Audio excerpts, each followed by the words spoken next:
वालेकुम जी।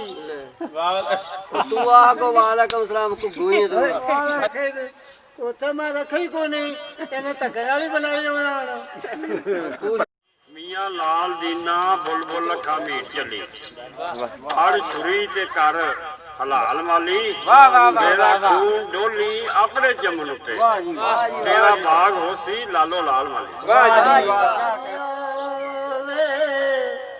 ते तको तकी न पड़ी नका मेरा पलरूद मैं तुहानू एक वाही दे बारे दे विच एक शेर सुनान लगा जरा काबले गौर होवे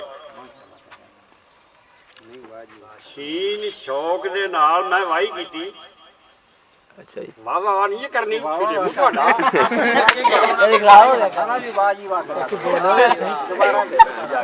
शीन शौक दे नाल मैं वाही कीती ढगे ले ले चुक चका ही रे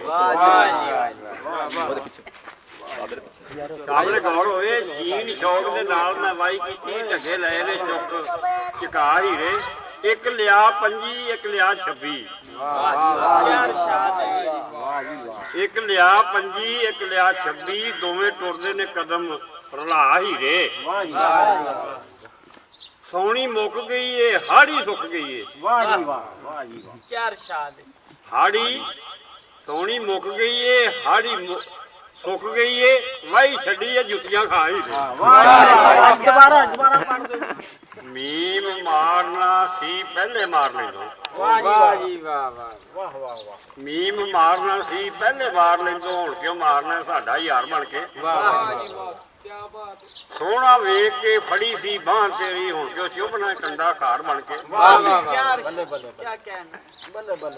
सोहना वेख के फड़ी सी बांह तेरी हुण क्यों चुभना कंडा खार बन के वो मेरा नरम शरीर तू पछया है कंडा तेज तलवार दी धार बन के पहली है जरा एक बारी लग सीने चंबा फुल गुलाब दा बाजिया ते तको तकी न पड़ी नका मेरा पलरूद में इश्क दे लड़ लगी ते रब बश किया कुल गुनाह मेरा एन इश्क दा डूंगा दरिया वगे एन इश्क दा डूंगा दरिया वगे जेड़ा नित पिया ठाठा मारदा ई घुमण घेरियां चफेरे पैन उठे उदू पार डेरा मेरे यार दा ई ऐली है जरा नित दे पैन तारू कंडा वेख्या नहीं किसे पार दा ई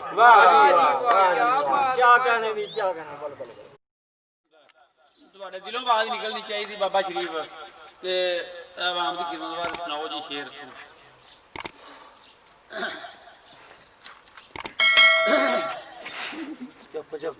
सिट ते पखड़ा कुआर गंदा ते असी और भी बूटियां जानने लोकी छाउं दे बंग ते पोस्तां नूं ते असी बंदे भी नजर विच छाणने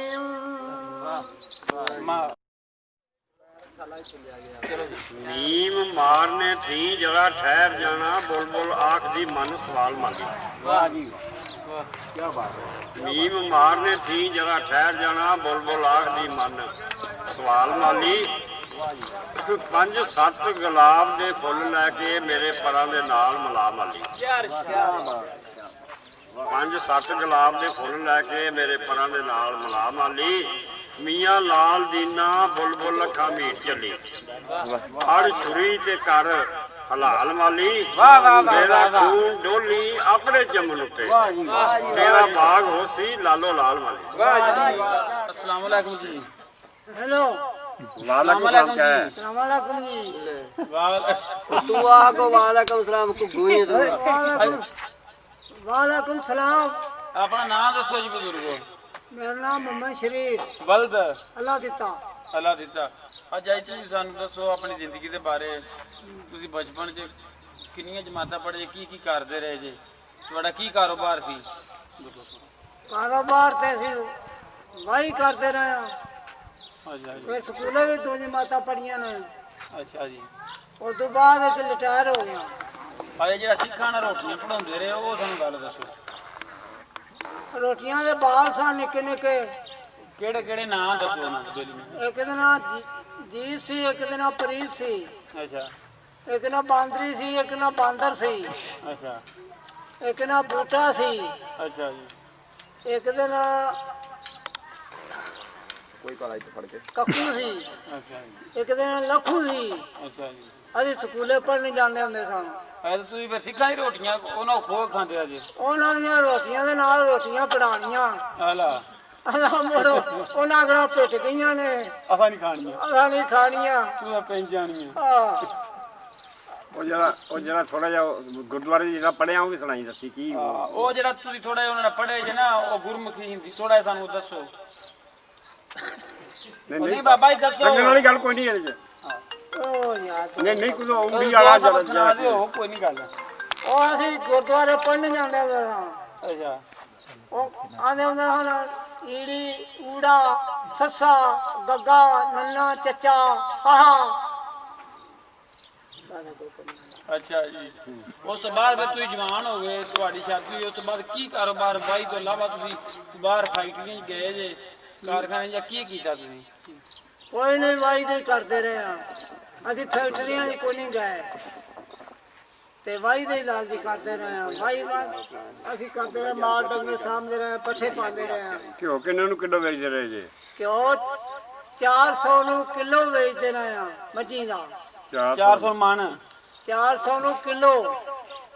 ਅੱਛਾ ਜੀ ਅੱਛਾ ਜੀ ਬਾਬਾ ਜੀ ਤੁਸੀਂ ਸਾਨੂੰ ਇਹ ਦੱਸੋ ਤੁਸੀਂ ਘੁਮਿਆਰ 'ਚ ਨਹੀਂ ਪਰ ਤੁਹਾਡੇ ਖੋਤੇ ਬੜੇ ਮਸ਼ਹੂਰ ਨੇ ਤੁਸੀਂ ਕਿਉਂ ਸ਼ੁਰੂ ਤੋਂ ਖੋਤਿਆਂ ਦਾ ਕੰਮ ਕੀਤਾ ਖੋਤੇ ਰੱਖੇ ਸਨ ਬੜਾ ਇਹ ਦੱਸੋ ਥੋੜਾ ਜਿਹਾ।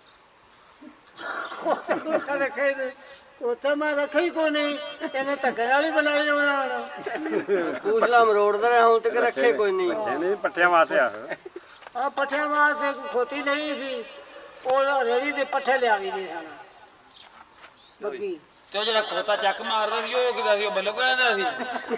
ਉਹ ਮੈਂ ਨਹੀਂ ਓਏ ਆ